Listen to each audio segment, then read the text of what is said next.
Human rights are the rights belonging to all people simply by virtue of being human. They are absolute, indivisible, and universal, meaning they belong to all regardless of race, religion, gender, class, or nationality. Many have argued that since the collapse of state socialism in the early 1990s, liberal human rights have now gained universal acceptance. However, the idea that human rights in fact represents a form of Western cultural imperialism remains an influential one.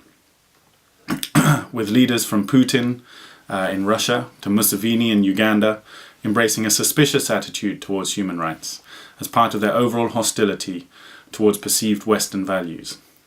Furthermore, there is evidence that even those leaders and states who proclaim their support for human rights the most loudly do not necessarily accept them when it comes to regulating their own behaviour.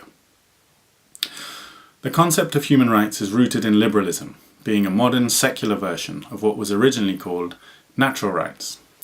The idea of natural rights was promoted by classical liberals such as John Locke from the 17th century onwards. Today, the most important statement of human rights is the Universal Declaration of Human Rights, established by the United Nations in 1948. Back then, it was signed by 48 countries, comprising the vast majority of the member states of the UN at the time. And today, it's formally endorsed by all 192 member states of the United Nations. This suggests that, in principle, the vast majority of the world's governments have signed up to the doctrine of human rights, pledging themselves to respect and uphold them, suggesting that human rights can indeed, therefore, be seen as globally accepted. The Universal Declaration is further enhanced by other documents such as the European Convention on Human Rights. This was created in 1950, and all 47 member states of the Council of Europe are signed up to its principles. Violations of the Convention can be brought to the European Court of Human Rights, and over 90% of the Court's rulings are implemented and respected by the states concerned, again suggesting a widespread acceptance of human rights. Furthermore, since the collapse of the USSR in 1991, the doctrine of human rights has arguably become even more globally entrenched. The downfall of state socialism as an alternative political and economic system has led to the embrace of liberal democracy, including respect for the political and civil liberties at the heart of human rights, by the vast majority of the world's countries. This global embrace of human rights since the 1990s has been reflected in developments such as the responsibility to protect doctrine and the establishment of the International Criminal Court. The concept of the responsibility to protect has its origins in Tony Blair's Doctrine of the International Community, declared in his famous Chicago speech made during NATO's humanitarian intervention in Kosovo in 1999. In this speech, he declared that state sovereignty should not be an excuse for governments to attack their own people with impunity, and that in extreme cases, other states were justified in using military intervention to prevent atrocities. Following this speech, the International Commission on Intervention and State Sovereignty was established by the Canadian government to create universally acceptable criteria for humanitarian interventions. Their report, published in 2000, suggested that in cases of either large-scale killing or large-scale ethnic cleansing, other states were justified and indeed obliged to intervene militarily in order to stop them. This principle was endorsed by the UN General Assembly in 2005, marking a significant milestone in the development of human rights. For the first time, a majority of states now accepted that in certain cases, state sovereignty could be overridden in order to prevent the worst abuses of human rights. This suggests a definite move towards the global acceptance of human rights. Finally, the establishment of the International Criminal Court, the ICC, also indicates growing global acceptance of human rights. The ICC was established by the Rome Statute in 1998 and became operational in 2002 with a remit to prosecute war crimes, crimes against humanity, and genocide. To date, it has been ratified by 124 states, comprising a significant majority of UN member states. As with R2P, acceptance of the ICC suggests a growing global consensus that human rights are indeed universal, and that, at least in the worst cases, abuses of human rights should not be tolerated. However, this picture of global acceptance of human rights can be misleading. States not signed up to the ICC include some of the most powerful and populous in the world, including the USA, Russia, China, and India.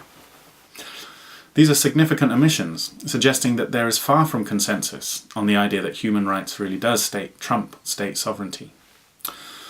The ICC has, in addition, been accused of Western bias and even racism, given that the ICC has only ever indicted Africans.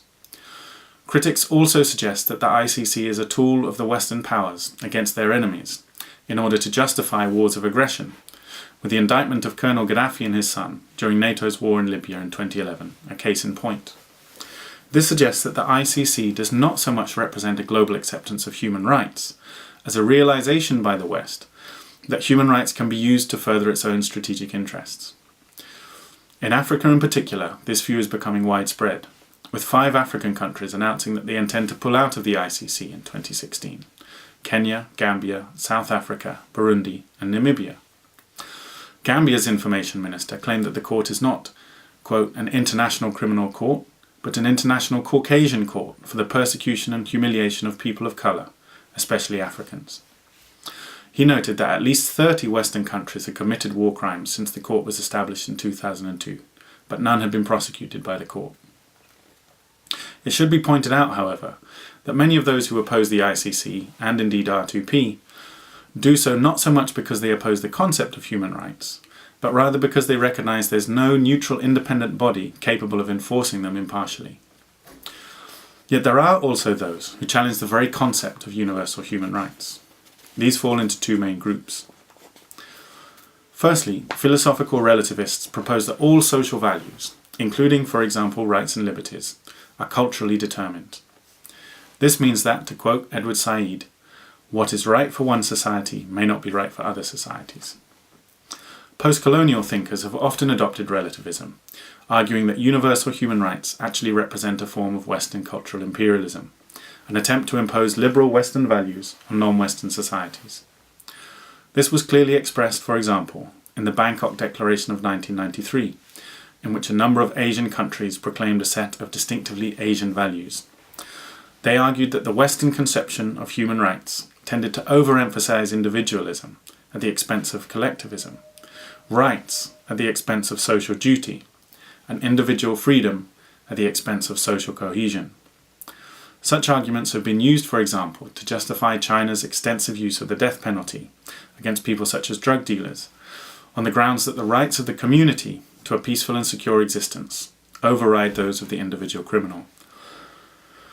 Similarly, leaders such as Russia's Vladimir Putin and Uganda's Museveni have adopted anti-gay legislation which undermines the human rights of homosexuals on the grounds that sexual equality is a Western imposition which weakens family values in the interests of individual freedom.